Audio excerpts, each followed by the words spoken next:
Thank you for joining me on this voiced-over presentation on spelling. My name is Dr. Brianna Sherrow, and let's get going on this presentation. First and foremost, as you can all imagine, spelling is integral to reading.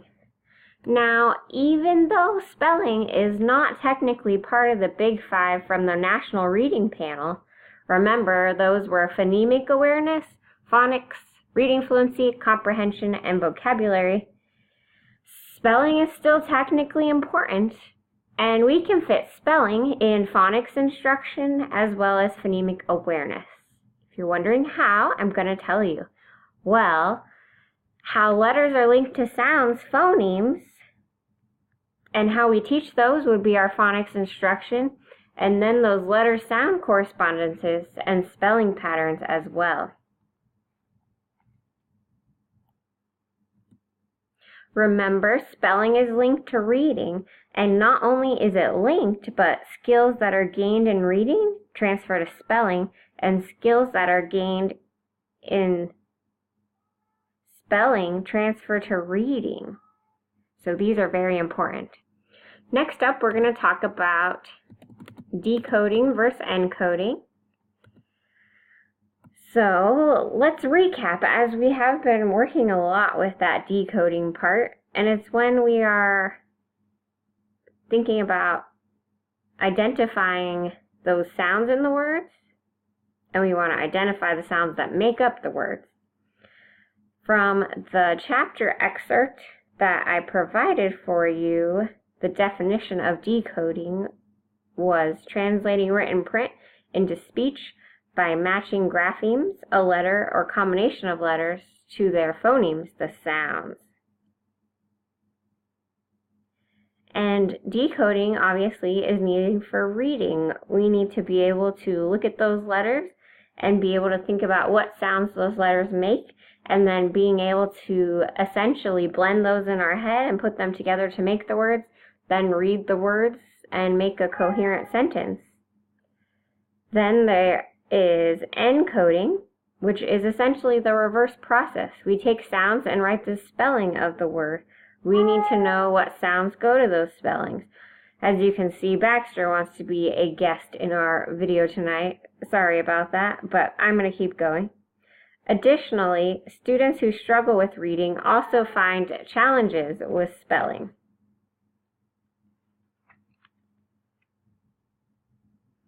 And in thinking about students who struggle with reading and have challenges in spelling, we want to think about those students that are most at risk for difficulties.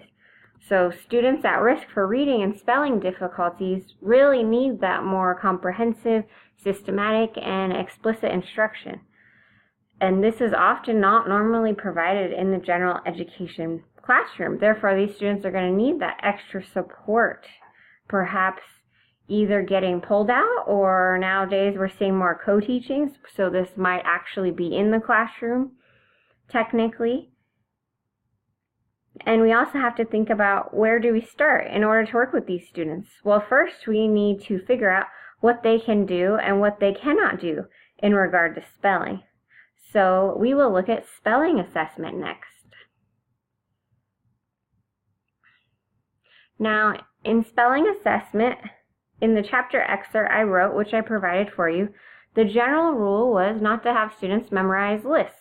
Now, we can all probably think back to the days of elementary school where you got your weekly list of spelling words on Mondays, and then were able to then memorize those words essentially during that week, and then on Friday have to spell them as the teacher recited them for you, and that was considered a spelling assessment.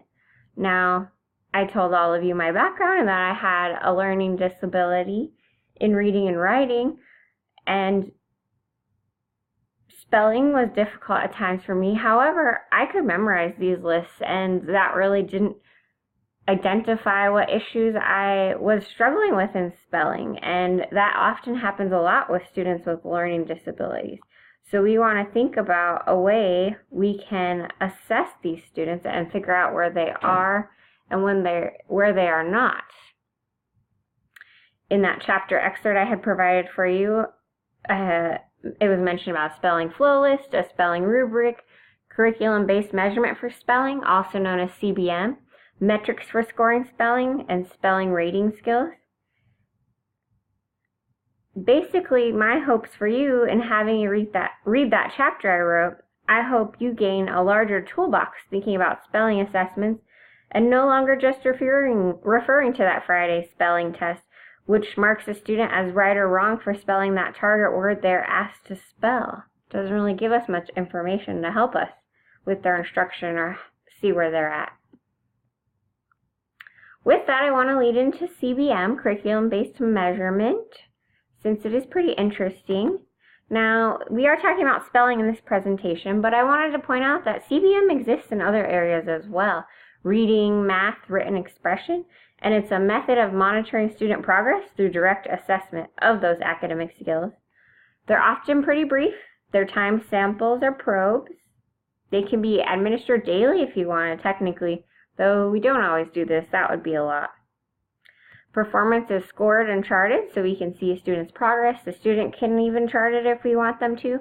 And then goals can be set for progress on how the student's doing as well in any of these areas, not just spelling. In thinking about CBM, I thought it was important that you all know how was CBM designed. Well, essentially, CBM was designed to provide educators with methods of assessment that were simple, accurate, and efficient. And they were not only short and sweet, but they were indicators of student achievement that could help guide and inform our instruction. And there was an emphasis on basic skills and fluency of those skills.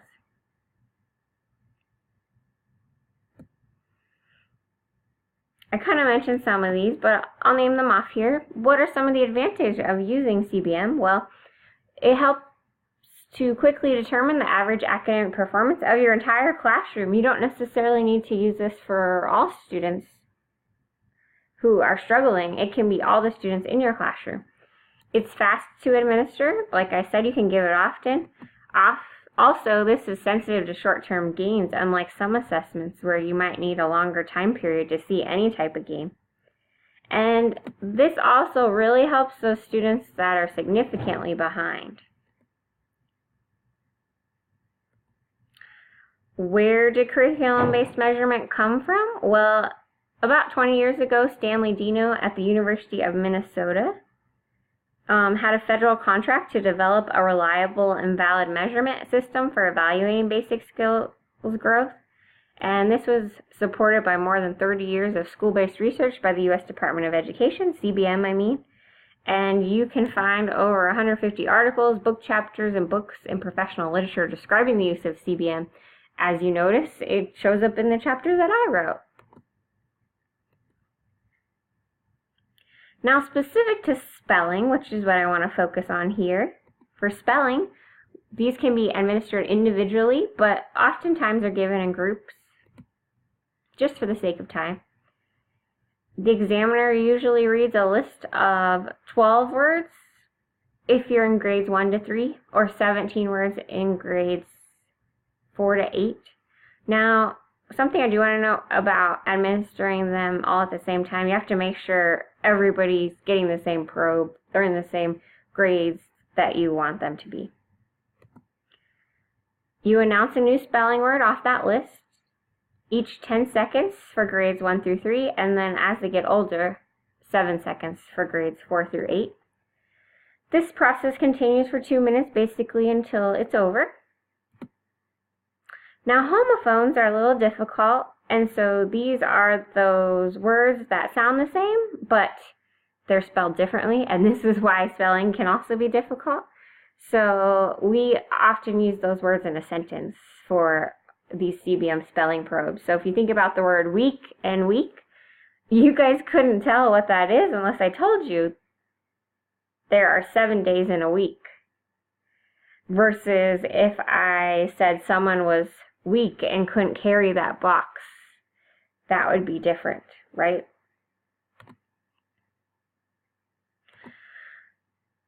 There are probes that exist, but you usually end up picking your own words for the probes. but there are commercial spelling programs that are available for use in classrooms. School districts often have their own curriculum with word lists too, organized by grade lists. Or if you're using a basal reading series, you could use the vocabulary introduced with the text as a source of spelling words, and this would be really good to work on those skills together. But regardless of what source instructors choose for their spelling words, the process of building a measurement pool is the same. The teacher compiles a single list of all the spelling words to be taught during the instructional year and uses this master list to create individual CBM spelling probes.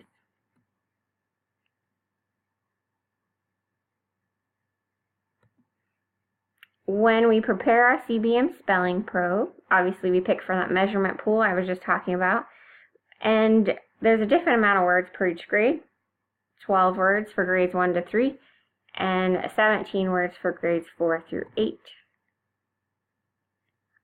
Materials you might need for the probes, and to give this to a student answer sheet with numbered lines for writing words, the instructor word list or teacher word list with numbered spelling words, a stopwatch, and pencils for students.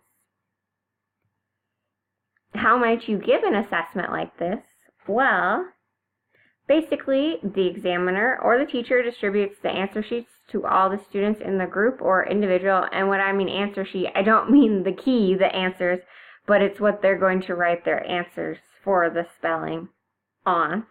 The students are in grades 1 through 3. The lined answer sheet should be numbered from 1 to 12. Obviously, for grades 4 to 8, it should be 1 to 17. Why? Because these are their words. It's also important to kind of do this ahead of time for them, or have them do it right before they take it. That way they're not writing the numbers as they go, which can be difficult. Basically, you have a script of directions to read, and let's pretend you all are taking a CBM spelling probe with me here. I would basically tell you, I'm going to read some words to you. I want you to spell the words on the sheet in front of you, meaning that blank sheet of paper, but it has the numbers on it. Write the first word on the first line, the second word on the second line, so on. I'll give you 7 or 10 seconds to spell each word. Obviously, you want to know what grade or level you're with, so you can give them the correct number there. When I say the next word, write it down, even if you haven't finished the last one. You'll receive credit for each correct letter written. Are there any questions? Pause. Now, it's really important to wait, though, because if you just rush through it, students think their questions aren't valuable, and their questions are valuable. So you want to really wait and see if they have questions. Plus, you want your assessment to be valid, so make sure they know what they're doing. You say the word twice, and then you say the first word twice, and then you start timing. Each word is said twice. Again, homophones, in a sentence. Say a new word every 10 or 7 seconds. Stop after 2 minutes. Now, the trickier part is how you score these. They're scored by a number of correct letter sequences, the pairs of letters that are placed in proper order. So essentially, the best way to do this is to count the number of letters in a word and add 1, because we assume there's a phantom letter or a ghost letter in the front of a word and the back of the word, because, for example, if we have the word talk, the T has to be at the beginning and the K has to be at the beginning, but there's no letters next to these, so we couldn't count those. This would have 5 letter sequences. They'd also get credit for the T and the A being together, the A and the L and the K. So it's not only important to have the letters correct, but have them in the correct order as well. Carets are used to represent each CLS, and I'll show you what I mean by that in a minute here. In working with students, you're going to be scoring their spelling errors, and there's going to be some difficulties you may encounter when you do this.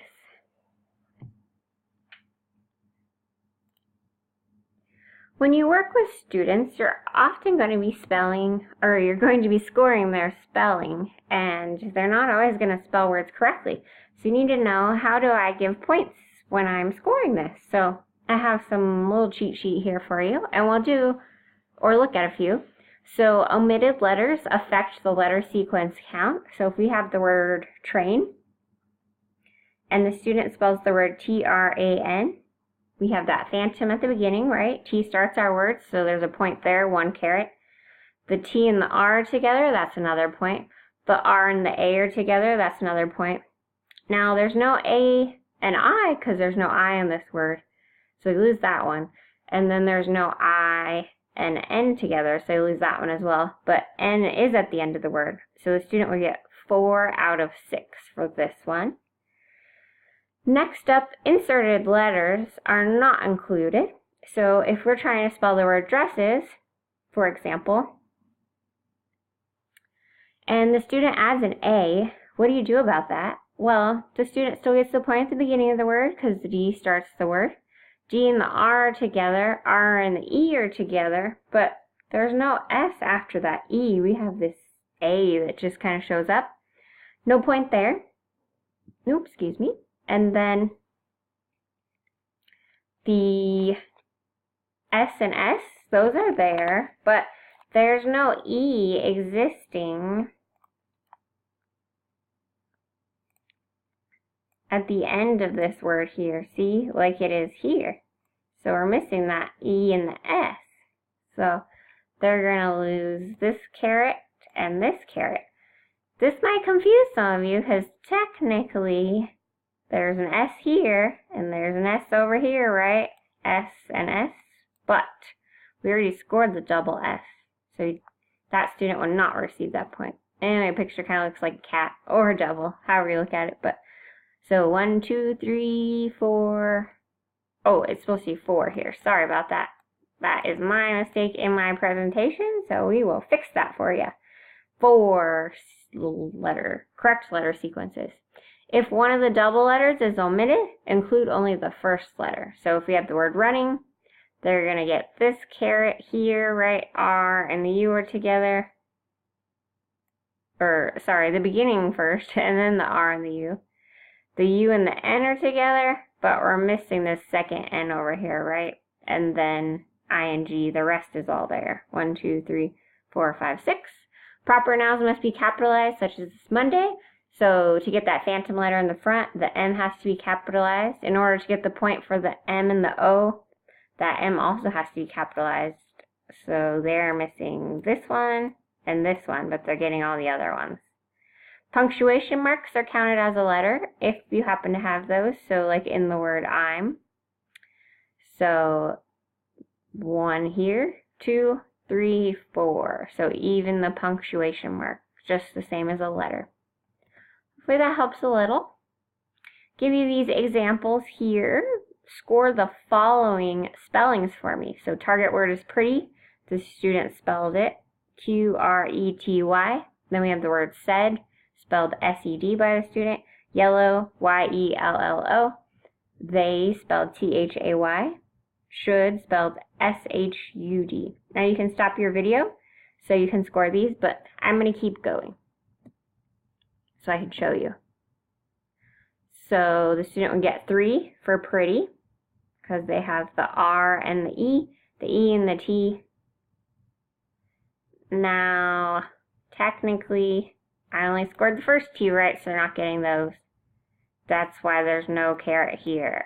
This should not be here, so I wanted to show you that. Then we have the word said. On that one, they're only getting the point for the beginning and the end. Then we have yellow, which has 5 double letters here, right? And then we are missing this W, which gives us 2 more carets. They don't have that though. Then we have they. The student only replaced the E with an A, but it's a 3 out of 5.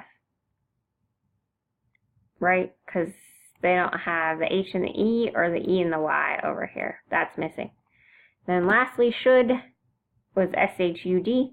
They're getting the S and the H, and then just the D at the end. Hopefully you did pretty well on those. If not, it's okay. It takes time to do those. Just like anything else in this course, practice and more practice. Some questions I'd like you to consider. What are the advantages in scoring individual letter sequences for the spelling probes? What information does this provide the teacher for spelling instructional needs? Is CBM spelling appropriate for all students in your classroom? I did kind of allude/talk about that. And how could you use the scoring information from your spelling probes to inform your instruction? Think about maybe a student missing a initial sound or a letter, a final sound, a medial sound, vowel, and that grapheme phoneme. That might help you.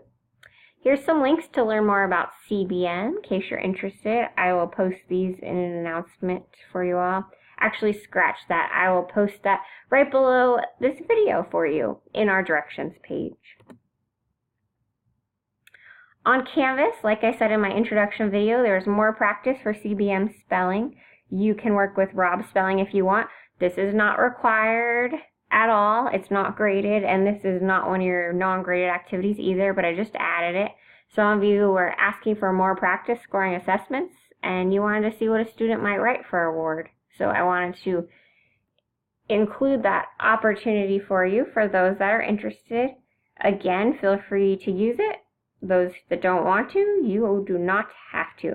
Knock yourself out if you want to, though. I already had this, so I figured I would provide it for all of you.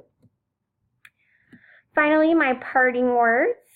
Let's say a student spells a word cat as cat, but the only thing different here is the beginning, right? So let's think about the sounds here. K, at, cat. Is the student really that far off from being able to spell the word correctly? Also, what does their spelling tell us? Oh, that's what I get for making a presentation at the last minute. That should be us. Sorry about that. About where they are at in their stages of spelling. So with that, I'll leave you to think about that, and I hope you enjoyed this presentation on spelling. Feel free to email me if you have any questions.